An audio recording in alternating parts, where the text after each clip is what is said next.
चला बघा, आपण इथपर्यंत आलो होतो बघा काल. लक्ष द्या. मराठीतील स्वतंत्र व्यंजन वर्ण कोणता आहे रे? मराठीतील स्वतंत्र व्यंजन वर्ण कोणता? क्षानिज्ञ. क्षानिज्ञ बाळा संयुक्त व्यंजन आहे. मराठीतील स्वतंत्र व्यंजन वर्ण ळ आहे. आता याला स्वतंत्र व्यंजन वर्ण का म्हणतात तर हे आपण जाणून घेऊया. हा संस्कृत मधून मराठीत आलेला नाही. लक्ष द्या, आपली मराठी भाषा जी आहे ती संस्कृत कुलोत्पन्न आहे. म्हणजे काय रे? संस्कृतातल्या कुळातील आहे. लक्षात ठेवा, मराठी जी आहे भाषा संस्कृत मधून मराठीत ट्रान्सफर झालेली आहे. थोडक्यात म्हणजे संस्कृत कुळातील आहे असं म्हटलेलं आहे. म्हणजे हा मराठीमध्ये आहे, संस्कृत मध्ये नाही. संस्कृत मध्ये याच्या ऐवजी ल वापरलं जाते. लक्षात घ्या, काय वापरलं जाते? ल. म्हणजे आपण शाळा म्हणतो सरळ सरळ मराठीमध्ये, तर संस्कृत मध्ये काय म्हणतात? शाला म्हणतात. लक्षात घ्या, बरोबर आहे का? पाठशाला असं म्हणतात बघा. आता आपण बाळ म्हणतो, पण संस्कृत मध्ये काय म्हणतात? बालक म्हणतात. बरोबर आहे का? बाल विद्यालय किंवा बालक म्हणतात, बाल म्हणतात, शाला. लक्षात येते का? मराठीमध्ये ळ आपण वापरतो, पण संस्कृत मध्ये ल वापरत नाही. हा संस्कृत मध्ये नाही, म्हणून मराठीतील हा स्वतंत्र व्यंजन वर्ण आहे असं म्हटलेलं आहे बघा. 7 जे वर्णमालेचे एकूण 7 प्रकार आहेत, त्या 7 प्रकारामध्ये याला पकडलेलं नाही बघा. इथं असं फक्त हे केलेलं आहे. 7वा प्रकार मांडलेला नाही किंवा 6वा प्रकार मांडलेला नाही. 6 प्रकार झालेले आहेत आपले, बरोबर आहे का? महाप्राणापर्यंत 6 प्रकार. 7वा प्रकार संयुक्त व्यंजन आहे. याला प्रकार मांडलेले नाही आहे, कारण हा स्वतंत्र व्यंजन वर्ण आहे. हा कुठून आला असेल मग? संस्कृत मध्ये नाही, हा द्रविडियन भाषेतून मराठीत आला. ळ जो आहे तो कुठून आला? द्रविडियन भाषेतून मराठीत आला. आता मला सांगा, द्रविडियन भाषा कोणत्या रे? द्रविडियन भाषा कोणत्या आहेत सांगा? माहिती आहे का? तुम्हाला आठवतात का?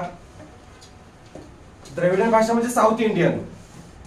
ते का म त. लक्षात ठेवा, ते का म. ते म्हणजे कोणती? तेलुगू. लक्षात घ्या.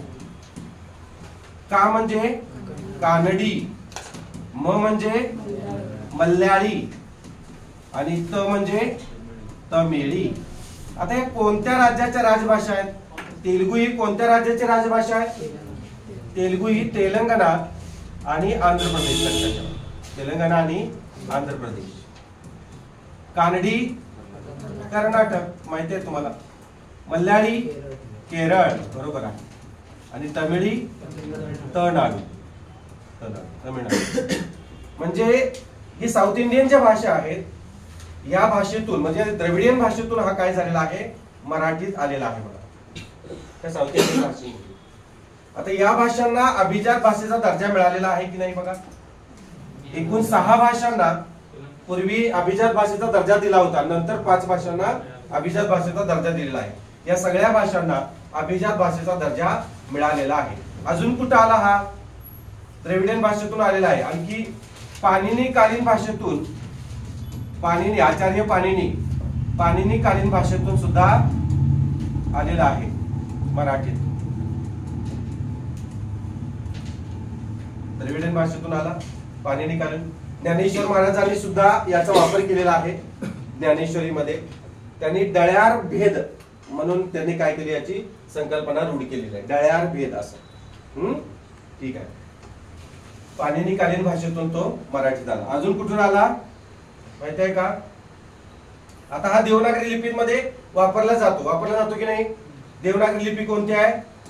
आपली मराठी लिपी. डावीकडून उजवीकडे लिहिली जाते, वरून खाली लिहिली जाते. लक्षात, फक्त एवढंच लक्षात ठेवा तुम्हाला की मराठीतील स्वतंत्र व्यंजन वर्ण कोणता? कोणता आहे? ळ. आता याला नागो कालेलकर काय म्हणतात माहिती आहे का? याला नागो कालेलकर द्रव व्यंजने असे म्हणतात, बरोबर का? किंवा द्रव व्यंजन असं म्हणतात. काल आपण बघितलेलं आहे. र, ल आणि ळ हे 3 जे व्यंजन आहेत, ही 3 व्यंजन यांना द्रव व्यंजने असे म्हणतात. बरोबर, बरोबर आहे ना? हा. आणि हा स्वतंत्र व्यंजन वर्ण आहे. लक्षात घ्या. ठीक आहे, समजलं तुम्हाला? जाऊया पुढं. हा, तुम्हाला परीक्षेत विचारतील की मराठीतील स्वतंत्र व्यंजन वर्ण कोणता, तर कोणता आहे? अतिरिक्त माहिती तो कुठून आला, काय आला हे तुम्हाला विचारत नाही, तरी पण मी एक्स्ट्रा सांगितले आहे. ठीक आहे, फक्त एवढंच तुम्हाला विचारतील की स्वतंत्र वर्ण व्यंजन वर्ण कोणता किंवा मग द्रव व्यंजन कोणते असं विचारतील. आता बघा, शेवटचा प्रकार आहे, याला 7वा प्रकार टाका.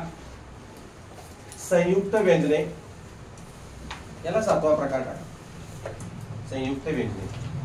आता मी याचे 2 भाग केलेले आहेत संयुक्त व्यंजनांचे. एक जोडाक्षरयुक्त व्यंजन म्हणून केलेलं आहे, सेमच आहेत बघा हे, आणि इकडे संयुक्त व्यंजन म्हणून केलेलं आहे. आता संयुक्त व्यंजन म्हणजे काय हे जाणून घ्या तुम्ही.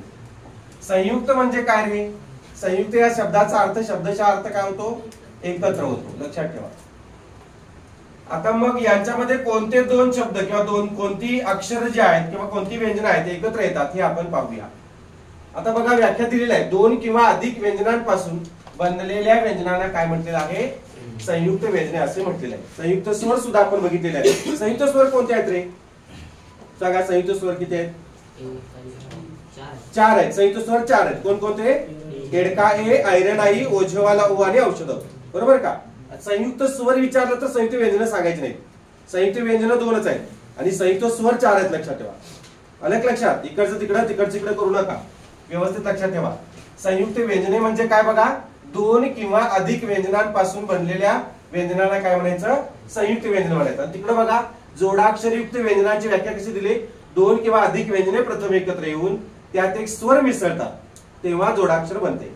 थोडीशी व्याख्या वेगळी आहे. इथं फक्त 2 किंवा अधिक व्यंजन फक्त एकत्र येतात आणि तिथं व्यंजन आणि स्वर एकत्र येतात जोडाक्षरामध्ये. आता ही क्ष बघा, क्ष आणि ज्ञ ही 2 संयुक्त व्यंजन ही कशी तयार झाली आपण पाहूया. क कसं तयार झालं माहितीये का तुम्हाला? क षटकोन श. आता याच्यामध्ये अ येईल का हो? येईल? येईल का रे? नाही येणार. का नाही येणार सांगा?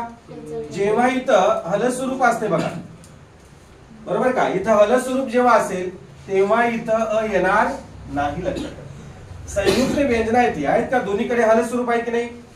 तेव्हा अ येणार नाही. तिकडे हलस्वरूप आहे का बघा? नाही. त्याच्यामध्ये म्हणजे ही पूर्णाक्षर आहेत. कशा आहेत? पूर्णाक्षर आहेत. आणि ही फक्त व्यंजन आहे. अक्षर आणि व्यंजन, अक्षरामध्ये स्वर मिसळलेले असतात, बरोबर आहे? अक्षर ही पूर्णाक्षर असतात आणि व्यंजन ही अपुरी असतात, दुसऱ्या वर्णावर अवलंबून असतात. म्हणजे आता ही 2 जे आपण फोड केलेले आहेत बघा, क अधिक षटकोनश, अ येणार नाही. तिकडे मात्र क अधिक षटकोनश आणि अ येणार, कारण ते पूर्णाक्षर आहे. इथं हलस्वरूप आहे त्यामुळे येणार नाही, लक्षात घ्या. ठीक आहे. आता ज्ञ ची फोड कशी सांगा रे? य अधिक कसं होईल? यज्ञ होईल. मग द बघा, लक्ष द्या, द अधिक लहान न, लक्षात घ्या, मोठं न. द अधिक न अधिक य, याच्यामध्ये अ येईल का? नाही येणार. काय येणार नाही अ? कारण हलस्वरूप असल्यामुळे तो येणार नाही. फक्त आपण असं करून घेऊया, द अधिक न अधिक य, लक्षात ठेवा. सिक्वेन्स लक्षात ठेवा. ज्ञ ज्ञ ज्ञ शेवटी ये येते बघा, आधी य घ्यायचं नाही. उलट सुलट करू नका. न द य, द न य, द य न य न, असं काय करू नका. हे असंच घ्या, लक्षात लिहून घ्या. आता यामध्ये हिंदीमध्ये कसं असतंय, मराठीमध्ये कसं असतंय आणि संस्कृतमध्ये कसं असतंय हे आपण बघूया. आता मराठीमध्ये हे आपलं मराठीमध्ये असं आहे बघा, मराठी, बरोबर आहे का? हे मराठी मधलं आपलं संयुक्त व्यंजन जे आहे ते असं आहे. आता संस्कृत मध्ये ज्ञ जो आहे तो कसा आहे मी तुम्हाला सांगतो, तुम्ही तोपर्यंत लिहा. ते संस्कृत मध्ये कसा आहे बघा. हा जो ज्ञ आहे तो संस्कृत मध्ये सांगतो. संस्कृत मध्ये बघा, ज अधिक न्य, त्याच्या वर्गातलं ते प्र सारखं दिसतंय ते ज अधिक न्य असं होते बघा. ठीक आहे. आता हिंदी आणि कुठलं तमिळ भाषेमध्ये, हिंदी आणि तमिळ भाषेमध्ये, हिंदी किंवा तमिळ मध्ये बघा, तर तो कसा होतो ज्ञ? कसा होईल रे? हिंदी आणि तमिळ मध्ये ग अधिक य असं होतं बघा. म्हणजे कसं रे? हा ग्य असं होतं, ग्य. हिंदी मध्ये ज्ञानेश्वर म्हणतात, माहिती तुम्हाला? ज्ञानबा, ज्ञानेश्वर, ज्ञान, बरोबर का? असं ज्ञानबा, ज्ञानेश्वर, ज्ञान. ते ज्ञान, अज्ञान, अज्ञान, ज्ञान, ज्ञान असं पडवते. लिहा हे. आणि मग आपण जोडाक्षर बघूया. ठीक आहे. संस्कृत मध्ये असं होतंय, हिंदी आणि तमिळ मध्ये हे ग आणि य होते, लक्षात. आणि मराठी मध्ये आपल्या द अधिक न अधिक य असं होतं बघा. ठीक आहे, समजलं ना?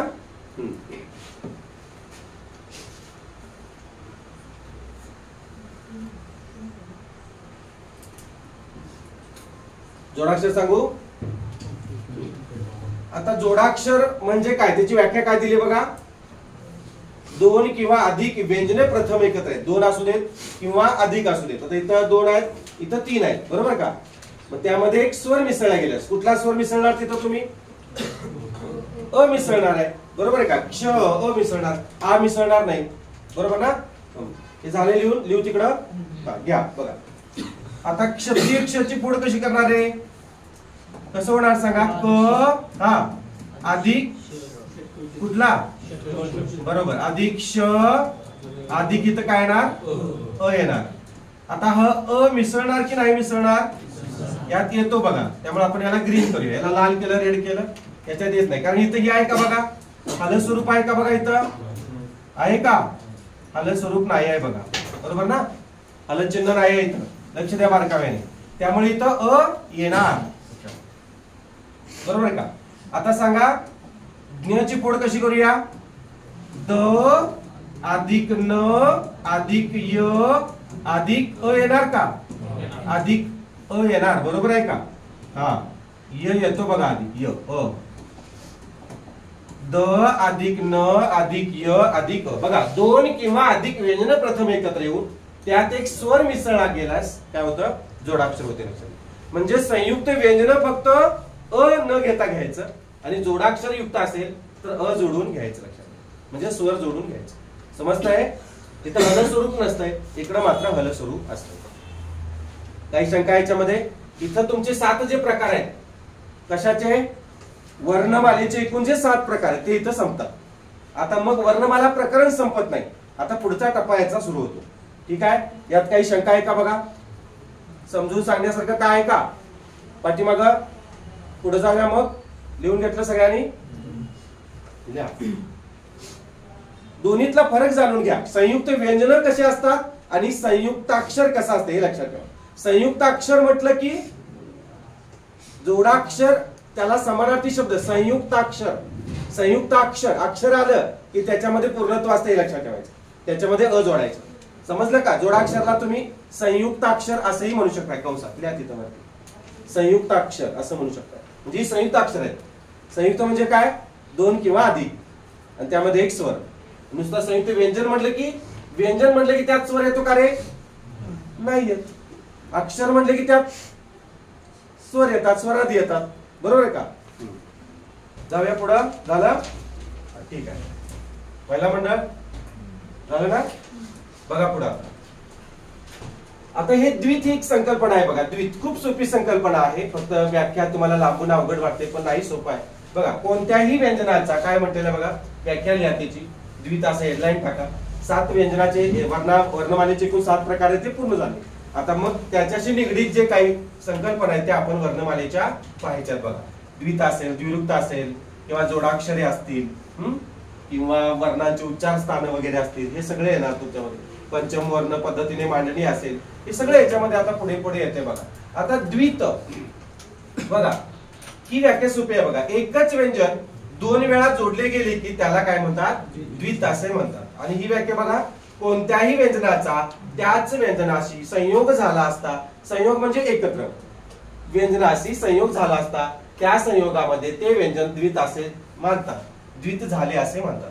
आता उदाहरणार्थ बघा, इथं बघा, एकच व्यंजन 2 वेळा जोडायचं. काय करायचं आहे, त्याला हायलाइट करा. एकच व्यंजन 2 वेळा. काय म्हणतोय मी, एकच व्यंजन 2 वेळा. एकच शब्द वगैरे नव्हे, याला हायलाइट करून ठेवा. उदाहरणार्थ बघा, आता द्वित हे सुद्धा द्वितच आहे बघा. हे बघा, एकच व्यंजन 2 वेळा मांडलेलं आहे. इथं आहे बघा, त आणि त आहे का. हे एकच व्यंजन 2 वेळा आहे का रे, आहे. हा द्वि मधला जो आहे तो एकच व्यंजन 2 वेळा नाही आहे. इथं 2 वेगवेगळी व्यंजन आहेत. एकच व्यंजन तुम्ही क घ्या ते डबल घ्या. उदाहरणार्थ बघा, क घ्या, टक्कल. ही आडवी मांडणी आहे, ही सुद्धा आडवी मांडणी. तुम्ही उभी मांडणी सुद्धा करू शकता बाळांनो. उभी मांडणी कशी कशी रे, ही आडवी मांडणी, ही उभी मांडणी असं, द्वित असं. म्हणजे इथं हे होत नाही तसं, असं उभी मांडणी म्हणतात. आणि टक्कल उभी मांडणी कशी, हे असं होतं बघा. टक्कल उभी मांडणी, त्याची उभी ही आडवी. एकच व्यंजन दोन वेळा आले की नाही बघा. द्वि म्हणजे दोन, एकच व्यंजन दोन वेळा जोडायचं. जोडलंय असे शब्द सांगा. अक्कल कच झालेलं आहे. दुसऱ्या व्यंजनाचं सांगा. सव्वा बरोबर आहे. सव्वा आडवी मांडणी करतो आधी. सव्वा उभी मांडणी सव्वा. ठीक आहे चला. पप्पा ठीक आहे. पप्पा उभी मांडणी पप्पा. अजून विठ्ठल बरोबर आहे. विठ्ठल आडवी मांडणी. आडवी मांडणी मधलं एक हे करायचं आणि उभी मांडणी कशी ठला ठ विठ्ठल. स्वप्नीलचा पप्पा तुझा अण्णा. ठीक आहे. अजून मल्ल तुम्ही लिहा आता. मल्ल दत्त. हा अजून तोंडाच्या तोंडात कसं बोलणार मला कसं ऐकू येणार. चप्पल हा सगळं. अजून काय झालं एवढंच आहे. ठीक आहे तुम्ही सांगा की अन्न नलान. चिन्ह हे लक्ष द्या. चिन्ह हे जो हे होईल का द्वित होईल का चिन्ह हा शब्द का होणार नाही. एकच व्यंजन दोन वेळा आहे का. तिथं न आणि ह वेगवेगळी दोन व्यंजन आहेत. आपली व्याख्या लागू पडते इथं नाही. लक्षात ठेवा. पुसू नको मग काय लोणचं घालू याचं. सोपं आहे रे. जे सोपं आहे त्याच्यात उगाच वेळ वाया घालवायचं नाही बाळा. अजून भरपूर आहे महाभारत. द्वित समजलं. द्वित म्हणजे काय एकच व्यंजन दोन वेळा घ्यायचं. टक्कल सव्वा मल्ल अप्पा अण्णा अन्न चित्ता बरोबर आहे का. गिड्डा बरोबर आहे ना. हा आता हे द्विरुक्त बघा. इथे वाचा व्याख्या वाचा. काय म्हटलेलं बघा वाचा. एकच शब्द दोन वेळा जोडला गेल्यास. मगाशी एकच व्यंजन होतं लक्ष द्या. आणि इथं आता काय म्हटले बघा एकच शब्द दोन वेळा जोडायचा आहे. आणि मग जोडायचा म्हणजे काय करायचं एकत्र आणायचं. त्याला द्विरुक्त म्हणतात. द्वि म्हणजे किती दोन. दोन वेळा आणायचं. रुक्त म्हणजे घ्यायचा. एकच शब्द काय करायचा दोन वेळा चिकटून घ्यायचा. त्याला द्विरुक्त म्हणायचं. समजलं. आता उदाहरणार्थ बघा. हळू हळू एकच शब्द दोन वेळा घेतला. इथं एकच व्यंजन दोन वेळा आहे का चिकटवलंय का नाही. हळू हळू असे सांगा शब्द. चला. हा कटकट काय माग कटकट आहे सारखी सारखी असं म्हणतो बघा. कटकट मळमळ बरोबर आहे. अजून वेळोवेळी बरोबर आहे. असे सुद्धा शब्द चालतात बरं का. वेळोवेळी किंवा मग तुम्ही असं समोरासमोर असे सुद्धा चालू शकतात. नाही तर तुम्ही म्हणाल सर हे ओकार आलेला आहे म्हणजे चालतंय का. चालतंय की. यात दोन वेगवेगळे शब्द आहेत का बघा. आहेत का दोन वेगवेगळे आहेत का. एकच शब्द दोन वेळा आलेला आहे. समोर समोर आहे ना. ओजेवाला ओचा काही संबंध नाही. ते निवदाला असते. आता आणखी एक शब्द सांगतो. पैसाच पैसा बघा. पैसाच पैसा. आता तुम्ही म्हणाल सर इथं मधीच आलेला आहे तर याचा काडी मात्र संबंध पैसा पैसा असं म्हणता आपण काय म्हणतो त्या माणसाला पैसाच पैसा आहे. आणि पिक्चर मध्ये मग पैसा पैसा क्या करते तू पैसे की लगा दो दुधाची डेअरी. पैसा पैसा लक्षात येते. असं न म्हणता आपण काय म्हणतो पैसाच पैसा. आता आपण असं म्हणतो ना रे पाणीच पाणी. हा पाणीच पाणी झालं. सगळीकडे पाणीच पाणी झालं असं म्हणतो आपण का पाणी पाणी झालं म्हणतो. हा जीव पाणी पाणी झालं ते वाक् प्रचारात येते. आणि घरगुती घरात काय म्हणतात सगळीकडे पाणीच पाणी झालं बाबा पावसाने. तर हे च जे असतं ते कशाला असतंय निवदाला नैवेद्याला असतं. त्याचा काडी मात्र काही संबंध नाही. आलं लक्षात. पण दोन शब्द एकत्र आलेत की नाही रे. आलेत ना. संपला की विषय. द्विरुक्त म्हणायचं याला. घ्या लिहून. तुमच्या मनाचे वाक्य मनाचे शब्द लिहा. असं काय नाही मीच सांगितलेलं आहे तेच लिहावं असं काय नाही. अजून सांगा एक दोन. आपोआप बरोबर आहे. अजून वारंवार बरोबर. अजून पटपट झटपट. झटपट येईल का रे. हा नाही येणार का. झटपट वेगवेगळा आला शब्द. एकच शब्द का झेरॉक्स रे थोडक्यात. हा वंशावळ घालतोस माझ्या उचलून. ठीक आहे मला ऐकवायला वंशावळ असं म्हणते ही आणि वंशावळ याची कुठली आली. जाऊ दे पुढं. आता हे बघा उत्पत्ती स्थानानुसार व्यंजनांचे किंवा वर्णांचे प्रकार. आता हेडलाईन त्यांनी टाकलेलं नाही डायरेक्ट घेतलेलं आहे. कट टू कट घेतलेला आहे. इकडे आपल्याला चित्र काढायचं म्हणून एवढी जागा ठेवलेली आहे बघा. व्युत्पत्ती स्थानानुसार वर्णांचे प्रकार तुम्ही हेडलाईन टाका आणि असं लिहून घ्या. तुमच्या वहीमध्ये जागा भरपूर असते म्हणून हे जर अर्ध इथं आणि अर्ध दुसऱ्या पानावर गेलं तर प्रॉब्लेम यायचा, म्हणून मी असं केलेलं आहे. काय म्हटलं बघा, व्युत्पत्ती स्थानानुसार कशाचे वर्णांचे प्रकार टाका हेडलाईन. एकूण किती आहेत बघा ते. द्विरुक्त आणि द्वित समजलं का रे बाळांनो? समजलं का? सांगा. द्विरुक्त आणि द्वित यातला फरक समजला. द्वित म्हणजे काय सांगा? एकच व्यंजन दोन वेळा. आणि द्विरुक्त एकच शब्द दोन वेळा. आता आपण पुढचा भाग काय घ्यायचा आहे? व्युत्पत्ती स्थानानुसार वर्णांचे प्रकार टाका हेडलाईन. व्युत्पत्ती स्थानानुसार वर्णांचे प्रकार झालं. आता आपण बघूया हे किती आहेत बघा एकूण. पहिला कुठला आहे बघा? कंठ्यवर्ण. दुसरा कुठला आहे बघा? तालव्य. तिसरा कुठला आहे बघा? मूर्धन्य. चौथा दंत्य. पाचवा ओष्ठ्य. सहावा कंठ तालव्य. सातवा कंठ्योष्ठ. आठवा दंतोष्ठ. आणि नववा दंत तालव्य किंवा दंतमूलीय किंवा वस्त्य ध्वनी. ठीक आहे. आता हे जे आहेत म्हणजे मी तुम्हाला सांगितलं होतं बघा की प्रत्येक ध्वनीचा जो उच्चार स्थान आहे, प्रत्येक ध्वनीचं किंवा प्रत्येक अक्षराचं किंवा जे 52 वर्ण आहेत त्यांची उच्चार स्थानं जी आहेत ती बाळांनो काय वेगवेगळे उच्चार स्थान आहेत. बरोबर.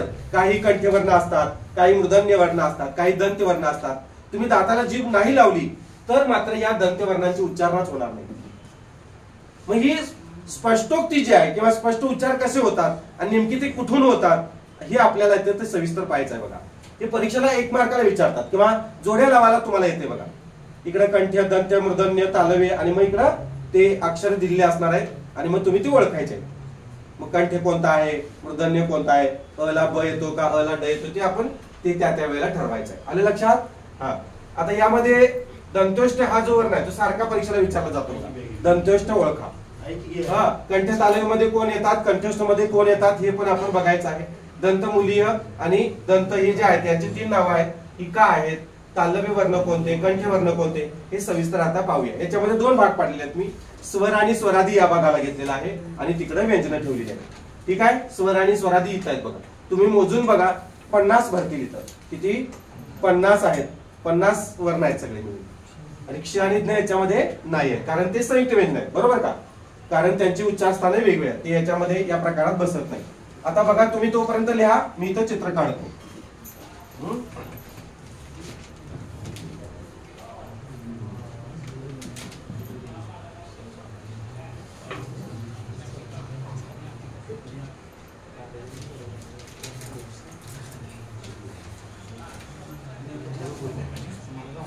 समजून घ्या.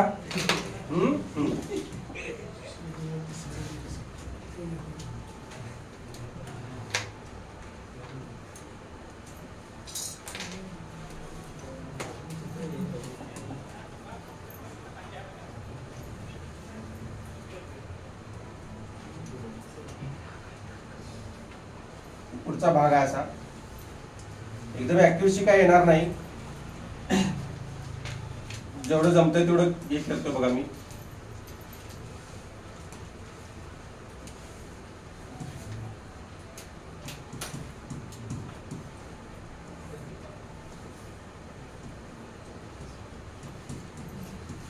याला कठोर तालू म्हणायचं. तुम्हाला मी काल सांगितलं होतं बघा की दाताच्या आतमध्ये एक खोलगट भाग आहे, त्या खोलगट भागाला कठोर तालू म्हणतात.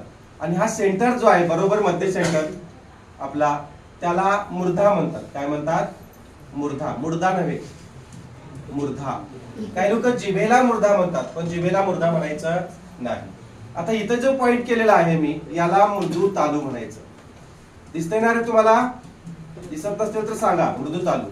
आणि याला कंठ्य म्हणायचं. काय म्हणायचं? कंठ्य. याला काय म्हणतात रे माहिती आहे का तुम्हाला? याला पडजीभ म्हणतात. पडते की काय असं वाटतंय बघा. पडजीभ किंवा त्याला तटनिका पण म्हणतात. काय म्हणतात? तटनिका म्हणतात. लहान मुलं बघा एखादा पैसे वगैरे सापडले, 1 रुपयाचं नाणं किंवा 50 पैसे, ते काय करतात डायरेक्ट 5 रुपयाचं असू दे नाणं सापडले की ते तोंडात जातात. बरोबर का?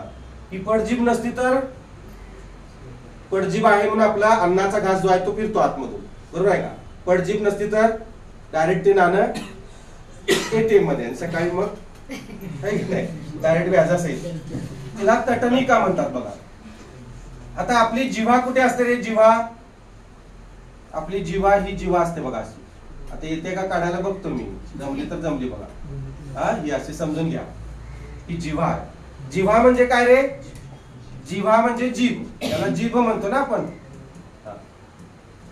याला काय म्हणतात? ओठ म्हणतात, बरोबर आहे का? दात दाखवत नाही मी. याला काय म्हणतात माहितीये का? अनुवटी.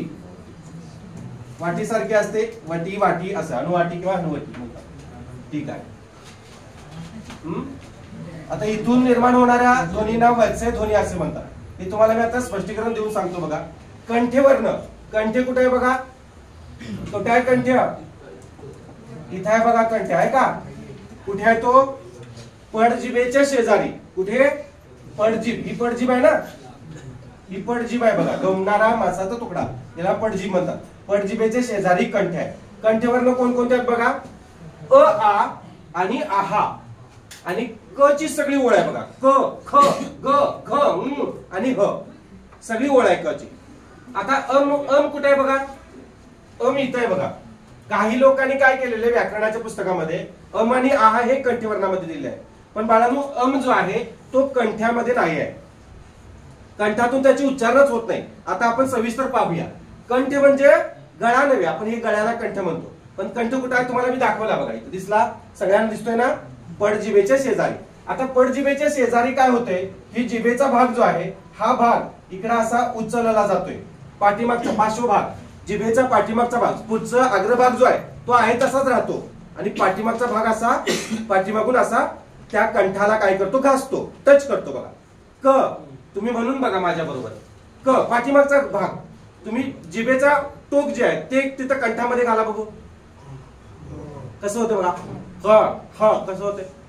होईल का? नाही. जिभेचा अग्रभाग जो आहे तो तसाच ठेवायचा आणि पाठीमागचा भाग फक्त त्याला घासतो बघा. क, ख, ग, घ, आहे का? घासतो का? टच करतो की नाही असा? क, ख, ग, घ, ह. येते का लक्षात? हा. आता ह वेगळा आहे बघा त्याच्यामधला, क च्या वर्गातला नाही आहे. एकूण 5 वर्ग आपण बघितले स्पर्श व्यंजनांच्या वर्गीकरणामध्ये. क च ट हे 5 वर्ग आहेत, बरोबर? क चा वर्ग, च चा वर्ग, ट चा वर्ग, त चा वर्ग, प चा वर्ग, 25 स्पर्श व्यंजन बघितले ना? हा. तसं क चा वर्ग सगळा कंठेमध्ये येणार बघा. आणि वेगळा कोणता आहे? अ, ह आहे बघा. आता बघा, अ आणि आ जो आहे, अ, आ हे दोन स्वरादी, सॉरी, हे दोन स्वर जे आहेत ते काय येतात? कंठमध्ये येतात. आणि आहा काय येणार रे त्याच्यामध्ये? आपण स्वरादी बघितले होते, आठवते का तुम्हाला? स्वरादी विसर्गाचा उच्चार ह प्रमाणे होतो असं तुम्हाला लिहून दिले बघा मी, बरोबर आहे का? या स्वरादीचा अम आणि आ या आपल्या जुन्या स्वरादी आहेत, पारंपरिक स्वरादी. आहा याचा उच्चार ह प्रमाणे होतो, लिहून दिले ना? आहा ह प्रमाणे उच्चार होतो, श्वास सोडल्याप्रमाणे, बरोबर का? म्हणून आपण काय केलेलं आहे? हा कंठ्यामध्ये दिलाय. जर जिथं ह असेल, ह ची जर जिथून निर्मिती होत असेल तिथूनच आहाची होणार आहे. लक्षात. आता य जिथं असतो तिथं ई येणार, कारण आपण बघितले य र ल हे 4 अर्ध स्वर आहेत आणि य ची उच्चार अर्ध्या स्वराप्रमाणे ई प्रमाणे होतो. र ची ऋषी रू प्रमाणे उच्चारण होते, बरोबर का? लू ची ल प्रमाणे उच्चारण होते की नाही? म्हणजे जिथं य आहे तिथं ई येणार, जिथं ल आहे तिथं लू येणार, जिथं ऋषी रू आहे तिथं र येणार. हे फिक्स आहे बघा. तुम्ही पाहून बघू शकता बघा. बघा, चेक करू शकता तुम्ही. ऋषी रू आहे तिथं र आहे की नाही बघा, लू आहे तिथं ल आहे की नाही बघा. दिसलं का तुम्हाला? दिसलं. म्हणजे जिथं ह येणार तिथं आहा असणारच, किंवा जिथं आहा आहे तिथं त्याच काय असतं त्या प्रकारामध्येच तो असणार आहे, ह असणार आहे. समजलं? आता याची क्लुप्ती सांगतो तुम्हाला. कंठ्याची क्लुप्ती बघा. कंठ क ची सगळी ओळ बघा, हे लिहून घ्या. असं हे करा, कंठी.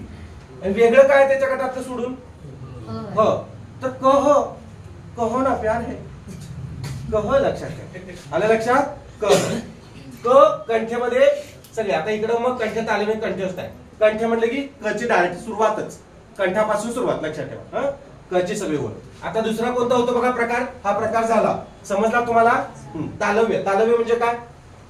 कुठे आहे तालू? 2 तालू असतात आपल्या. ती लहान बाळाची टाळू पडेल म्हणतात बघा. ती टाळू वेगळं, ते टाळका असते. तालू वेगळं. त्यामध्ये आपल्या मुखामध्ये 2 तालू आहेत, एक कठोर तालू आणि दुसरी मृदू तालू. कठोर तालू कुठे आहे रे? कठोर तालू कुठं आहे? पंढरपुरात. कुठं आहे कठोर तालू? दाखवा की. हे काय इथं दिसतंय का? कठोर तालू म्हणजे खड्डा दाताच्या आतमध्ये. जो खड्डा आहे का वरच्या दाताच्या आतमध्ये, सगळ्यांचा खड्डा आहे का? कुणाचा भरलाय? भरला असेल तर खोरं मारून हे करून घ्या. आहे का? आता खड्ड्यात जिभेचं टोक घालायचं. काय करायचं? जिभेचं टोक घालायचं आणि मग यांची उच्चारणा करायची. पण च ला अ जोडायची. च ला य जोडायचं. काय जोडायचं? च ला य जोडायचं. जोडा. कसं करणार? च च छ ज झ न्य य श. बघा तिथं जीभ लावायचं. तिथं जीभ जाते की नाही? च छ ज झ न्य. आता जीभ दाताला लावा. द छ द थ न्य य श. कसं होते बघा? ओठाला ओठ भिडवा. होतंय? मूर्धेला बरोबर मध्य सेंटरला जीभ लावा. ख ख ग ग. होतंय का? सगळे गोंगाळ होत्या. जिथून उच्चार व्हायचा तिथूनच होणार. बरोबर आहे का? हा. च छ ज झ न्य. आता याला काय म्हणणार आहे तुम्ही? याला काय म्हणणार? काय म्हणायचं? न्य. याला काय म्हणणार? परवा शिकवले तुम्हाला. तू कसं केलं? याने करायला कसं आहे बघा. ओठ मोकळे सोडायचे. कंठ म्हणले की फुफ्फुसातून दोन्ही बाहेर. कंठाला जीभ घासते. क ख ग घ असं नाही. ग ख ग घ. कसं? मी शिकवलंय गाडी गाडी. हा आईने काम सांगितले. मी नाही असं करता की नाही. तर ते उंग आहे. वांगमय. कसं? वांगमय. वांग इच्छा आहे. वांगमय. वांगमय असं होते का? नाही होत. आणि याला काय म्हणायचं? याला न्य म्हणायचं. जीभ खड्ड्यात घालायची आणि न्य म्हणायचं. कसं? न्य न्य न्य न्य. हा कसं रे? असं नाही. न्य न्य न्य. च च छ ज झ न्य. समजलं? च छ ज झ न्य. आणि य श. शिवाजी, श्यामल, श्यामराव, शाप, शाळा. कुठं लागते जीभ बघा? तालूला. खड्ड्यात जाते जीभ. खड्ड्यात जीभ घातली तरच यांची उच्चारण होते. त्या खड्ड्यामध्ये म्हणजे बाहेर जाऊन रस्त्यातल्या खड्ड्यात घाला. समजते का? आता जीभ दाताला लावून शिवाजी, श्यामल, शाळा म्हणून दाखवा. शिवाजी, श्यामल, शाळा. होतंय? ते थंब लाव. कसं होतं? नाही होत. होते का? नाही. आता हे मूर्धन्य बघूया. समजलं तालव्य? तालव्य समजलं का? च ची सगळी ओळ बघा. तालव्य. आणि ई एक येते बघा. काय ई येते? जिथं य आहे तिथं ई येणार. मी तुम्हाला सांगितले. आणि क्लुप्ती सांगतो याची. लिहून ठेवा क्लुप्ती. घ्या. ताईचे यश. ताईचे ई आणि श वेगळा आहे ना, तर लिहून घ्या. ताईचे यश लिहून घ्या. तालव्यामध्ये ताओ ई ई आहे आणि च मध्ये चे. ताईचे ई आणि श वेगळा आहे. ताईचे यश अशी क्लुप्ती येते. ताईचे यश. लक्षात? आता मूर्धन्य. मूर्धन्य. मूर्धा कुठं आहे रे? मूर्धा कुठं दिसली का? मूर्धा कुठं आहे? मूर्धा बरोबर मध्य सेंटरला दिसते का चित्रामध्ये? इथं बरोबर का?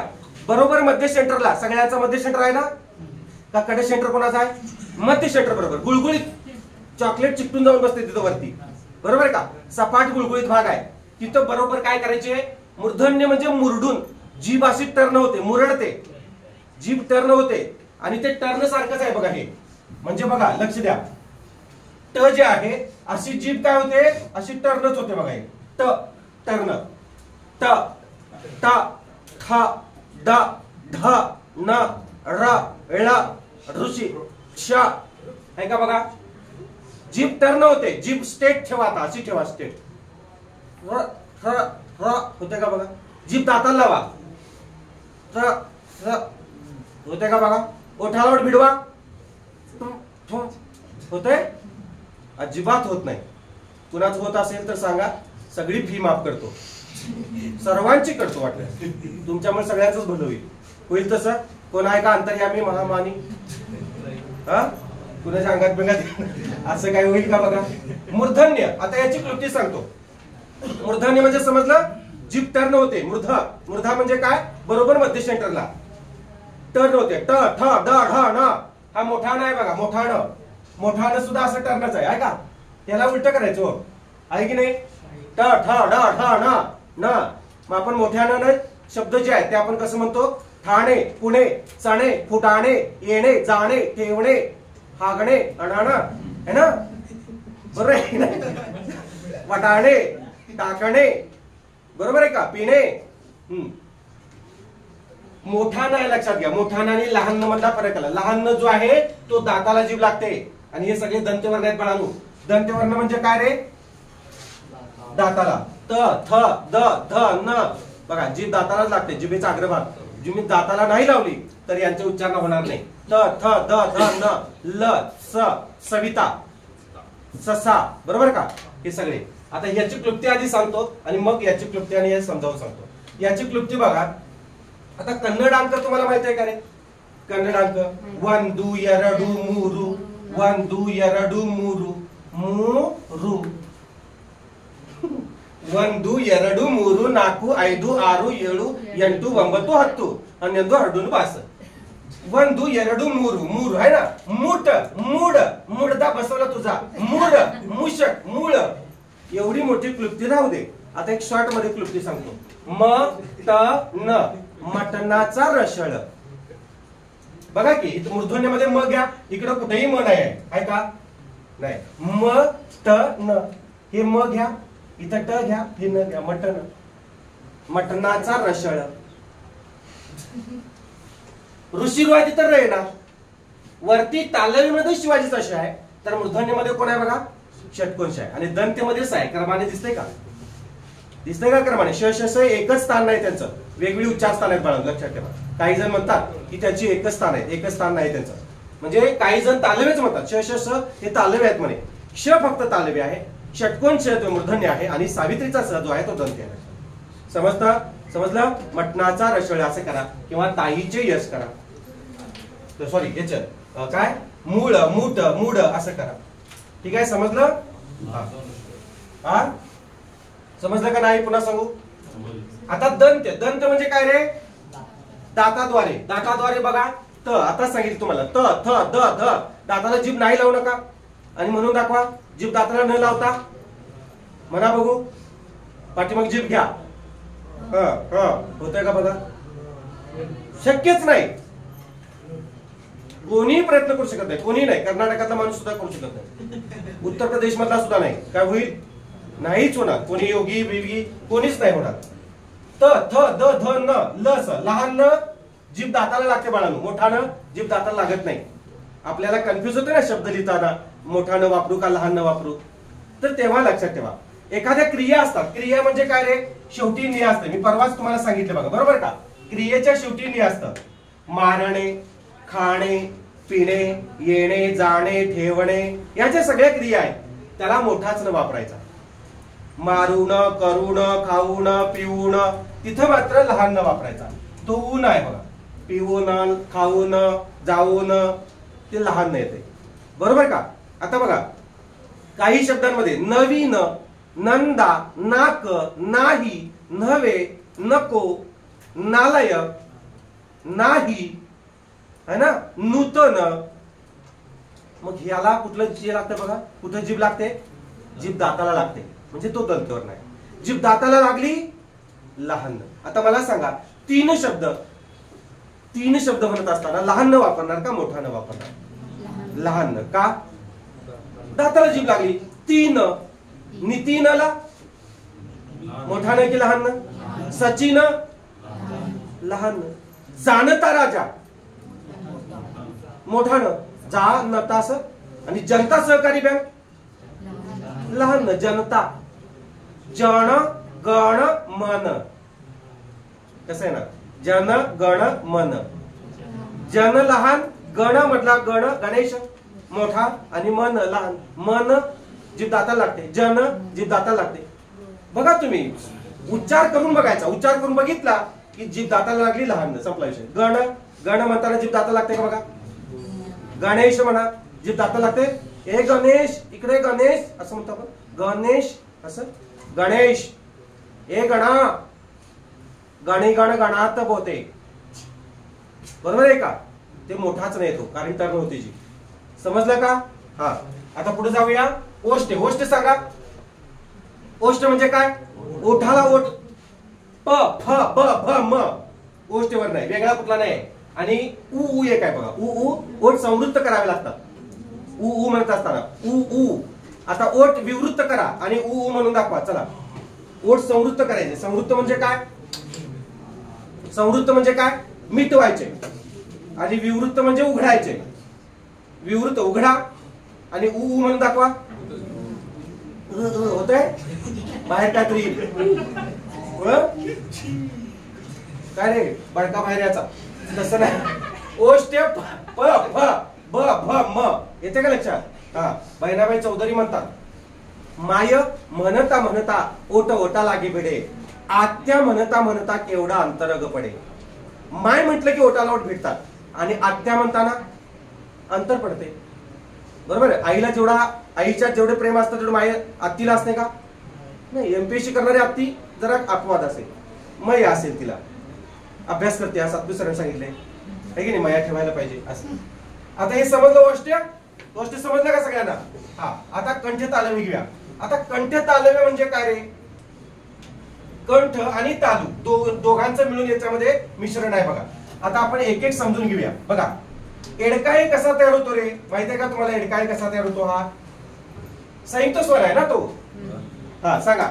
मी काय करतो बघा, अ अधिक ऱ्हस्वई किंवा दीर्घई. बरोबर का? बरोबर. कोण? एडकाई. आता मला सांगा, एडकाई जो आहे तो, सॉरी, ह्यातला अ जो आहे तो कोणामध्ये येतो बघा? याच्या कंठेमध्ये येतो. मान्य आहे. ई कशामध्ये येतो रे? तालव्यमध्ये येतो. बरोबर आहे का? तालव्यमध्ये. या दोघांना एकत्र आणा, काय होते बघा? कंठ तालव्य. येते का लक्षात? कंठामधले हे अ अधिक ऱ्हस्वई किंवा दीर्घई बरोबर एडकाई. आणि आयरणाई कसा तयार होतो रे?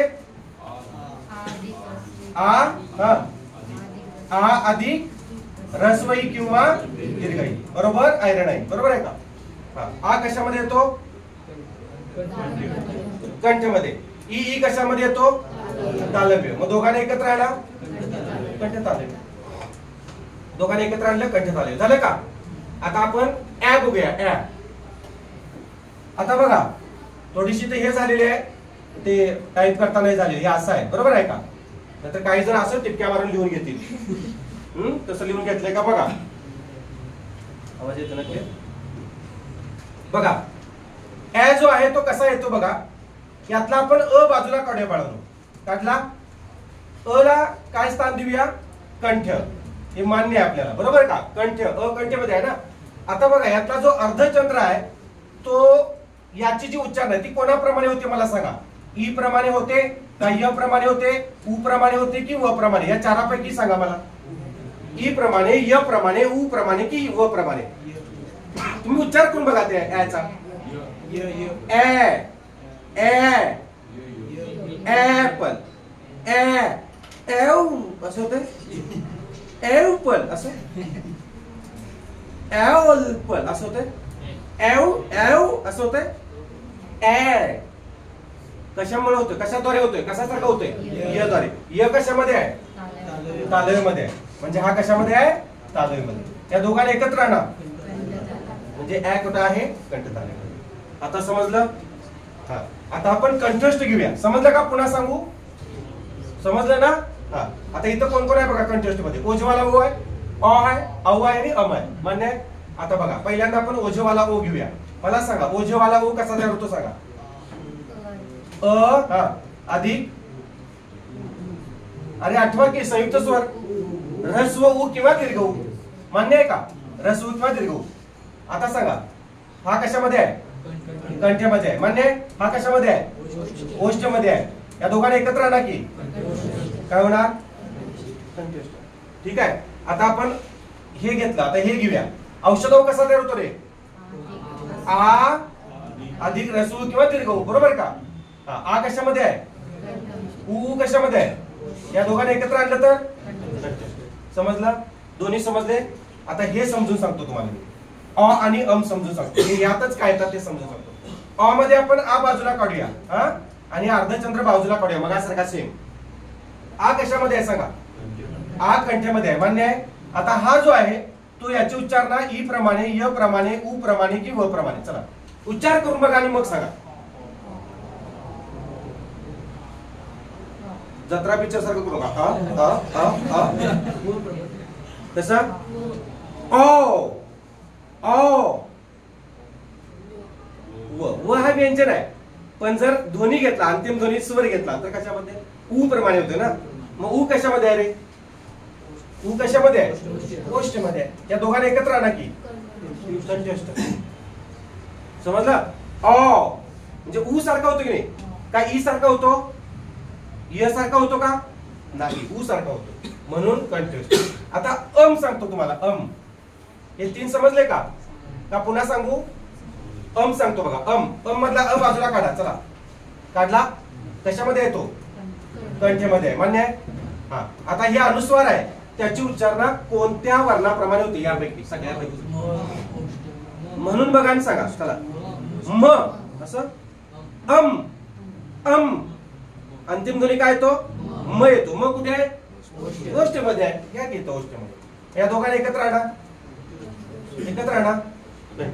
झालं सगळं समजलं. इथं कंठ तालव्य, कंठ आणि तालव्य मिळून, आणि इथं कंठोष्ठ, कंठामधले आणि ओष्ठमध्ये. बरोबर का? म्हणजे अम इथं काय येणार नाही ते समजलं तुम्हाला. तुम्ही इथं बघू शकताय. कंठ म्हटलं की ओठ काय होतात? बरोबर असे संवृत्त असतात का विवृत्त असतात? विवृत्त असतात. निश्चित विवृत्त असतात. असे क ख ग घ ह. बरोबर आहे का? आता हे अम म्हणत असताना काय होते बघा. अम मिटलं बघा. ओठालट मिटले का? मग ते अम याच्यात जाईल. आता आहा म्हणताना काय होतं बघा. आहा ओठ मिटतात का? पण अम म्हणताना काय होतंय? अम मिटलं बघा. म्हणजे हे अम याच्यात येईल का? हो नाही येणार. त्यामुळं कुठलीही पुस्तकं आणून उगाच त्याचा अभ्यास करू नका, तर 1 मार्क हाकण्यात गेला बघा. आलं का लक्षात?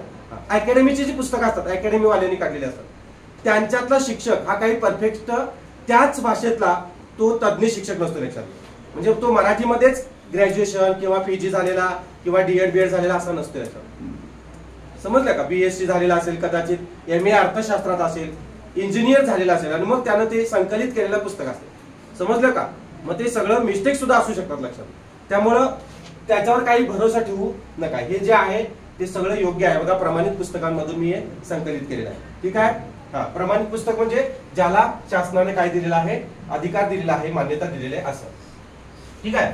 पुढे किंवा आयोगाने ज्या पुस्तकाला मानलेलं आहे त्यानं, आयोग ज्या पुस्तकाचा आधार घेऊन तुम्हाला उत्तरांचा काय करते? पर्याय सिलेक्ट करून त्याच्या पद्धतीने गुण देते बघा. तुम्ही करता की नाही ते रिचेकिंगला वगैरे पाठवता, माझं बरोबर आहे पण याचं चुकीचं झालेलं आहे, मग संदर्भ पाठवता. तर ते इथं बघा. आता दंतोष्ठ वर्ण हे काय बघा. दंतोष्ठ म्हणजे काय रे? दंतोष्ठ म्हणजे दात आणि ओठ. आपले खालचे ओठ जे आहेत ते वरच्या दातांना जाऊन भिडतात आणि मगच त्याची उच्चारण होते. याचं पाय हलन स्वरूपात करा, त्याला पाय मोडायचा. ती मोडलेलं नाही, चुकून झालं. व्यंजन आहे ना ते. खालचे ओठ वरच्या दातांना लावायचे. व बघा. व वड, वैभव, वैशाली, वाघ. बरोबर. वजन. आता खालचे ओठ वरच्या दातांना लावू नका आणि व म्हणून दाखवा. वैशाली, वड, वजन वगैरे म्हणून दाखवा. खालचे ओठ आहे तसे ठेवा. होते का बघा. वैशाली. आपोआपच तो खालचा ओठ जो आहे तो काय होतो? वरच्या दातांना जाऊन भिडतो. म्हणजे दात आणि ओठ मिळून याची उच्चारण होते बघा. दात. आता वरचे दातच नसतील तर वैशाली म्हणता येईल का? वरच्या दातांना व म्हणजे वरच्या दातांना न खालचे ओठ लावता खालचे ओठ वरच्या ओठांना लावा आणि व म्हणा. व कसं होतं बघा. वड पाठची होईल का रे? असं होईल नाही होणार बघा. खालचे ओठ वरच्या दातांना लावूनच यांची उच्चारण होते, त्याला व म्हणायचं लक्षात. आता दंत तालव्य किंवा दंतमूलीय किंवा वत्सय ध्वनी असं म्हणतात बघा. याला वत्सय ध्वनी. तुमची चावी द्या गाडीची. कशाची? तुमची गाडीची. कशाला पाहिजे?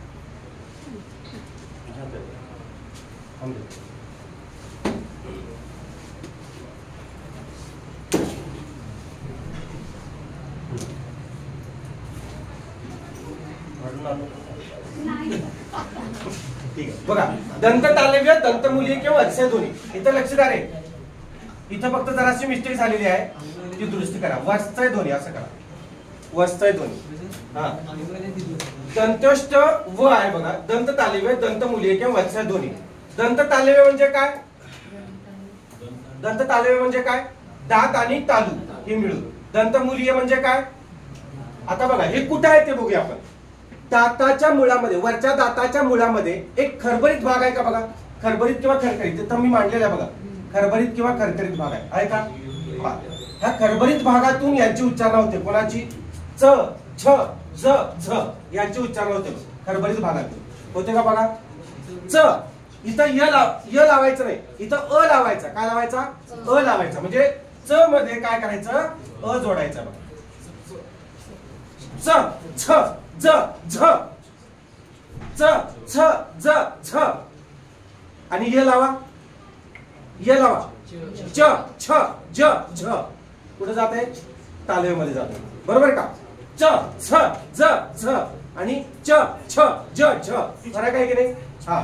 आता हे तालव्य म्हणजे काय? दंत तालव्य म्हणजे दाताच्या मुळामध्ये, दंतमुलीय दाताच्या मुळामध्ये वत्सय ध्वनी, याला वत्सय म्हणतात बघा. जो खरबरीत भाग आहे, करकरीत भाग आहे, फुगीर भाग आहे, त्याला काय म्हणतात? वत्स म्हणतात. आणि तिथून निर्मित होणाऱ्या ध्वनीला काय म्हणायचं? वत्सय ध्वनी म्हणायचं. समजलं? हे एकूण 9 प्रकारचे आहेत. किती प्रकारचे आहेत? 9 प्रकारचे. आता याच्यामध्ये बघा, तालव्य आणि दंत तालव्य यामधला जो फरक आहे तो आपण जाणून घ्यायचा आहे. हे तुम्हाला समजलं? समजलं का हे तुम्हाला? यात काही शंका आहे का बघा? कोणाला शंका असेल तर पुन्हा सांगतो. आहे का शंका? एकूण 50 वर्ण आहेत का मोजून बघा.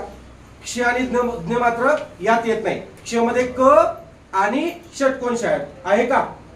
मग समजा परीक्षेला आलं, हे पुसू का? समजा परीक्षेला आलं क्षत्रिय क्ष याची उच्चार स्थान कोणते आहे? कंठ्यवर्ण आहे, तालव्य वर्ण आहे, मूर्धन्य वर्ण आहे. याच्या आधी पोट सांगा रे. क अधिक श. मान्य आहे? क कशामध्ये आहे रे? कंठ्यमध्ये. श कशामध्ये आहे रे? मूर्धन्य आहे. म्हणजे हा कंठ्य मूर्धन्य आहे म्हणायचं. काय म्हणायचं? कंठ्य मूर्धन्य. याचा हल स्वरूपात घ्यायचा आहे, हल स्वरूपात घ्यायचा आहे. नाहीतर इथं अ आणि येत, आणि जरी अ आला तरी तो काय होणार? कंठ्यच येते ना. जर हल स्वरूप नसेल तरी कंठ्यच येणार, कारण क आणि अ कंठ्यमध्येच आहे बघा की. क आणि अ म्हणजे कंठ मूर्धन्य आहे ते. राहील का लक्षात? एक्स्ट्रा नॉलेज आहे, लिहून ठेवा. क्षत्रिय क्ष जो आहे तो कंठ मूर्धन्य आहे. कंठ मूर्धन्य. मूर्धन्यमध्ये काय? षटकोनश आहे का? आहे की नाही? कंठ मूर्धन्य लक्षात ठेवा. आता ज्ञ सांग, पुसू हे. ज्ञ सांगा चला. ज्ञ कशामध्ये आहे? ज्ञ कशामध्ये येईल रे? द्याची पोट सांगा चला. द हा अधिक न अधिक य. त्याचा पाय मोड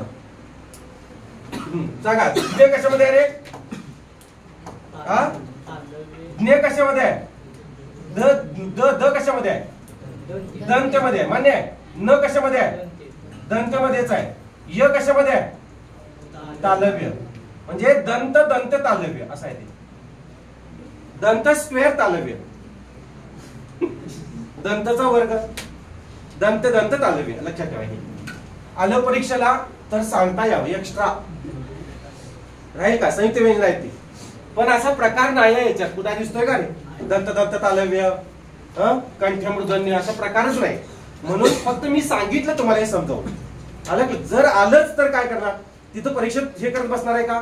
क्लुप्त्या. आता मी त्या क्लुप्त्या तुम्हाला ज्या सांगितल्या त्या क्लुप्त्या लक्षात ठेवा. हे दंतची पण क्लुप्ती सांगतो बाळा तुम्हाला. दंत्य त ची सगळी ओळ आहे बघा, आहे का? दंतेमध्ये त आहे, त ची सगळी ओळ. आणि वेगळं काय? लस. दाताची लस लक्षात ठेवा. बाळाचे दात व्यवस्थित राहावेत, किडून येत म्हणून दाताची लस दिली असं लक्षात ठेवा. दाताची लस असं घ्या, लिहून ठेवा. क्लुप्ती तुम्हाला तारून येणार आहे. परीक्षेत समजा प्रश्न आला तर मग असं करत बसणार आहे? त्या झ्या नाही, झ्या झ्या असं करत बसणार आहे का? नाही. मग तुम्हाला ती क्लुप्ती मूर्धन्य, हा मूत मूड मूळ असं सरांनी सांगितलं. किंवा मटणाचा रसळ, ताईचे यश. मग बघायचं तिथं मूर्धन्य वर्ण ओळखा, ओळखा. दंत वर्ण ओळखा, कंठ वर्ण ओळखा. मग त्यावेळेला हे असं करत बसायची गरजच नाही. क्लुप्ती समजते तुम्हाला, येते लक्षात? समजलं? हा पुढे जाऊया. हा आता या तालव्य आणि दंत तालव्य मधला आपण काय करायचं आहे, दंत तालव्य आणि तालव्य यातला फरक जाणून घ्यायचा. का रे, कारण यामध्ये सुद्धा आणि यामध्ये सुद्धा काय आहे, च कॉमन आहे बघा. मग शब्दांमध्ये तसंच असते. आपण चाचा नेहरू म्हणतो आणि गाडीचं चाक म्हणतो आपण, बरोबर आहे ना. लिहिताना आपण कसं लिहितो रे, चाचा नेहरू असंच लिहितो ना. आणि चाक शब्द सुद्धा कसा लिहितो, असाच लिहितो. चाचा चला य लावून लिहितो का, नाही. असे काही शब्द असतात ते बरोबर ते तालव्यच आहेत का दंत तालव्य आहेत, हे आता आपल्याला जाणून घ्यायचं आहे. जाऊया पुढं. हे समजलं तुम्हाला सगळ्यांना? काही शंका असेल तर सांगा, ठीक आहे, कमेंट करा वाटल्यास.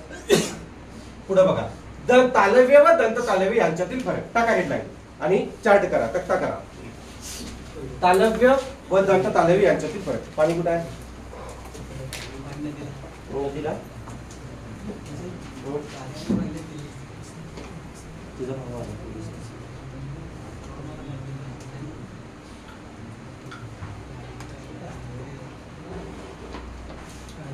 मला सकाळी फोन आला तुझ्या.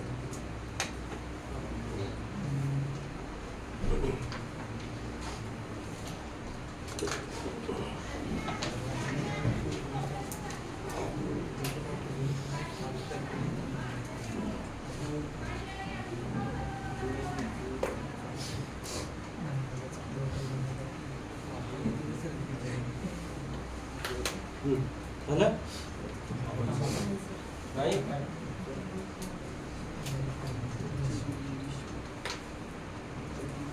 वडाला तालव्य आणि दंत तालव्य यांच्यातील फरक मला सांगा. तालव्य कसा असतात रे, यनियुक्त असतात. आणि दंत तालव्य कशा असतात, तालव्य कसे यनियुक्त आणि दंत तालव्य अनियुक्त, बरोबर का. आता इथं मी तुम्हाला य जोडून दिलेला आहे, इथं मात्र य जोडायची काही गरज नाही. म्हणजे याचा अर्थ वेगळा होणार, याचा अर्थ वेगळा होणार आहे. आता ते जाणून घेऊया आपण. चला पहिला शब्द आहे बघा, मी शिकवत तुम्ही समजून घेतली. चला आता हे जग म्हणतो आपण, बरोबर आहे का रे. मग जग म्हणजे काय रे, जग म्हणजे काय रे सांगा. जग म्हणजे विश्व. आपण म्हणतो बघा, जगात गरिबांना मान नाही. जग म्हणजे विश्व, लिहून घ्या. जग म्हणजे विश्व किंवा दुनिया. ये दुनिया, दुनिया. आणि ते जग म्हणजे काय रे, याला काय म्हणणार मॅडम, मला सांग काय म्हणणार. जग म्हणजे 4 दिवस नीट जग म्हणतो ना आपण. तुला जगायचं ना नीट, जिवंत राहणे. लिहा, हे जग म्हणजे जिवंत राहणे. लिहा पुढे तिथं. आता इथं काय म्हणतो आपण, जप म्हणतो. जप म्हणजे काय रे, ते आजोबा जपमाळ करतात बघा. म्हणजे नेमकी काय करतात, देवाचं नामस्मरण करणे. बरोबर, नामस्मरण करतात. नामस्मरण करणे. लिहा, नामस्मरण करणे. आणि ते जप म्हणजे काय रे, आपण म्हणतो जा जपून जा बाळा. स्वतःला जरा जप म्हणजे काळजी घेणे. लिहा, काळजी घेणे.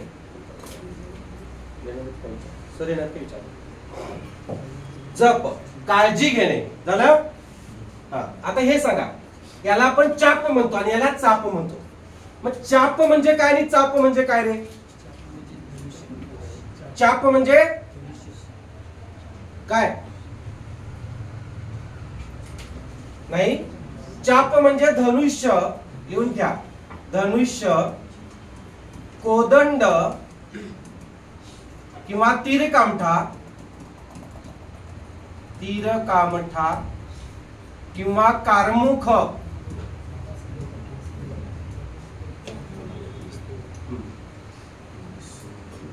कारमुख. एका पुस्तकात शर लिहिलेलं आहे बाळांनी. शर म्हणजे बाण आहे. शर म्हणजे बाण, लक्षात ठेवा.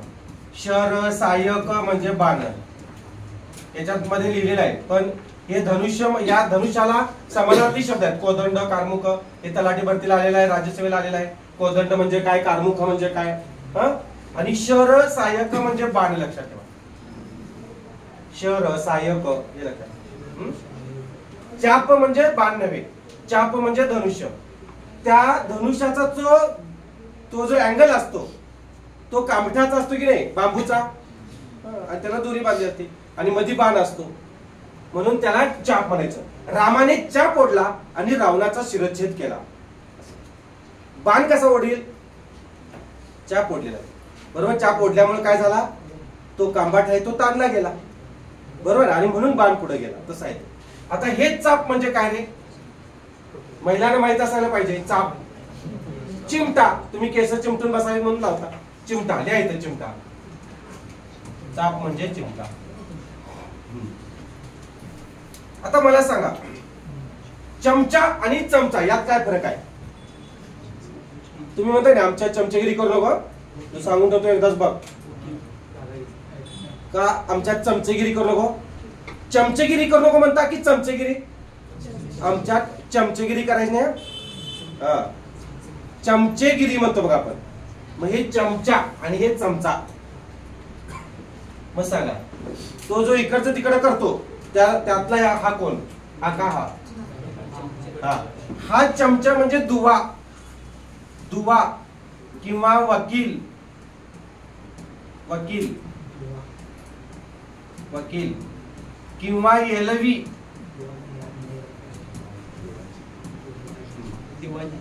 दिवाणी, आरोपी आणि न्यायाधीश यांच्यामधला दुवा असतो हा चमचा, बरोबर आहे का? ती आणि तो यांच्यामधला दुवा. ती अशी म्हटली बघ तुला, तो तुला असं म्हटला बघ, बोंबाला तुमचं. आणि हा चमचा म्हणजे एक साधन, खाद्यपदार्थ खाण्याचं एक साधन. आता हे सांगा, जरा आणि जरा, हे जरा आणि जरा सांगा. जरा सांगा, जरा पटकन सांगा. जरा म्हणजे परवा सांगितलेला आहे, जरा म्हणजे म्हातारा किंवा वृद्ध, बरोबर आहे, जखड म्हातारा वृद्ध. आणि हे जरा म्हणजे जरा जरा असं बदलती,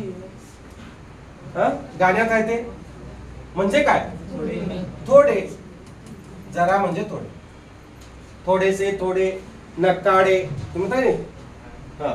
आता हे सांगा, चारी आणि हे चारी. चारी म्हणजे काय रे?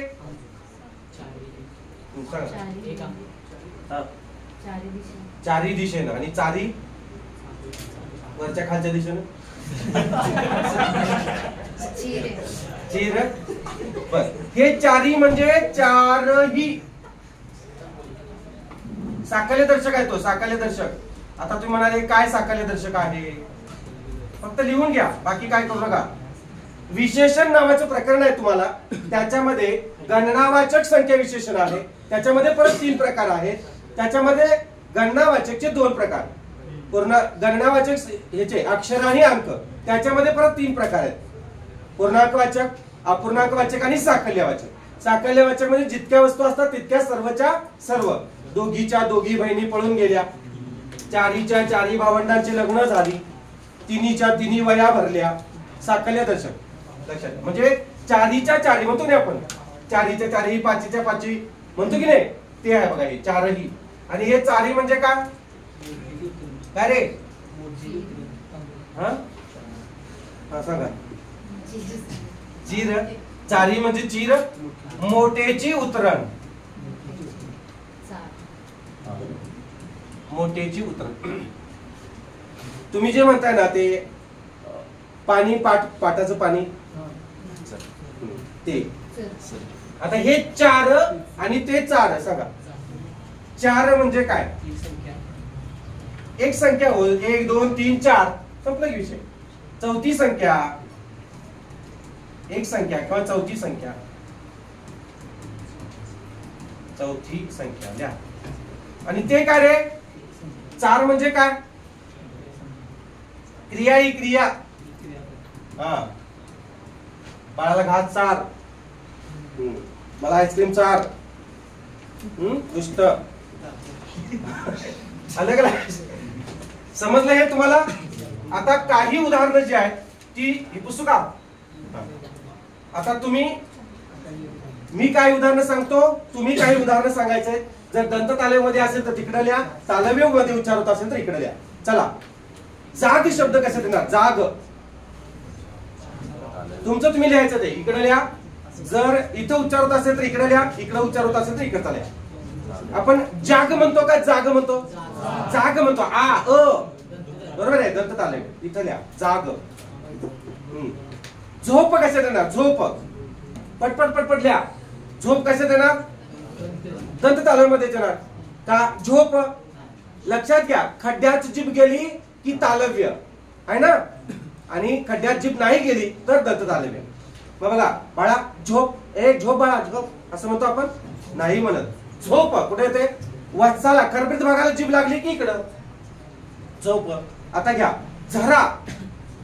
झरा सांगा कशात येणार? झरा सांगा पटकन. झरा दंत तालव्य. हा. जपान सांगा. जपान. जपान मॅडमने कॉल करायला अर्जुन काय करतो. तालव्य. हा जपान तालव्य. चक्र. चक्र कशात येणार? चक्र तालव्य. हा. झांझर. झांझर. जाग. जाग झालेला आहे. हा हे घ्या. जग आपण याच्या आधी घेतलेले ते दोन्हीकडे येते बरोबर का? हा. जून. जून जून जुलै तालव्य. जुना. जुना तालव्य. एक जुना माझा शर्ट जुना झाला असं कसं येईल? जुना रे दंत तालव्यामध्ये येणार. हा अजून चक्र सांगितले की चक्र याच्यात येणार तालव्यामध्ये येणार. च छ ज झ. आता हे बघा छ चा जो शब्द आहे छ चा तो कायम याच्यातच लिहायचा, तालव्यामध्येच लिहायचा. का रे?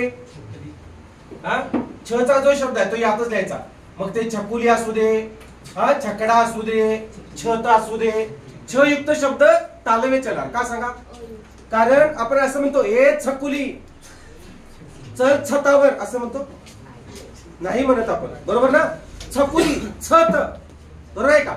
छाया म्हणतो आपण काय म्हणतो? छाया म्हणतो. येतं लक्षात? तर हे इकडे यायचं. छ चं सगळं तालव्यामध्ये घ्यायचं. ठीक आहे. थांबूया आपण. समजलं तुम्हाला हे सगळं? आता तुमचा गणितचा तास होईल. ठीक आहे. सर्वांचे मनपूर्वक आभार. शुभ दिवस. यात काही शब्द आहेत ते तुम्ही लिहून आणा. ठीक आहे. अजून शब्द लिहून आणा.